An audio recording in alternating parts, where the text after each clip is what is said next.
కొంతమంది తెలిసి తెలియక మాట్లాడుతుంటారు. కానీ కేసీఆర్ ప్రతి నిమిషం తెలంగాణ కోసమే ఆలోచించిండు.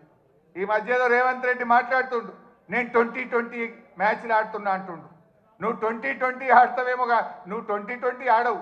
వాస్తవంగా నువ్వు 2020 దేనికి ఆడతావు అంటే పైసల కలెక్షన్కి ఆడతావు. అసలు నువ్వు ఆడే మ్యాచ్ అంతా కూడా తొండి, నీదంతా తొండి మ్యాచ్ ఉంటుంది. తొండి ఎగ్గొట్టే మ్యాచ్ ఏంది? నీ మాటల్లో తొండి, హామీల అమలులో ఎగ్గొట్టేది ఉంటుంది నీ దగ్గర.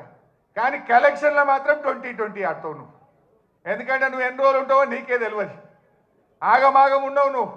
దీపం ఉండగానే ఇల్లు చక్క పెట్టుకోవాలని 2020 కలెక్షన్ స్టార్ట్ చేసినావు. కానీ కేసీఆర్ అన్నీ ఆడతాడు. ఆయన టెస్ట్ మ్యాచ్ అయినా అద్భుతంగా ఆడతాడు, వన్డే అయినా అద్భుతంగా ఆడతాడు, 2020 అయినా ఆడతాడు. ఎప్పుడు ఏదాల్లో గదా ఆడతాడు కేసీఆర్. ఎప్పుడు ఏదాడాల్లో ఆడతాడు. అవసరమైతే డిఫెన్స్ కొడతాడు, అవసరమైతే 6 కొడతాడు. కానీ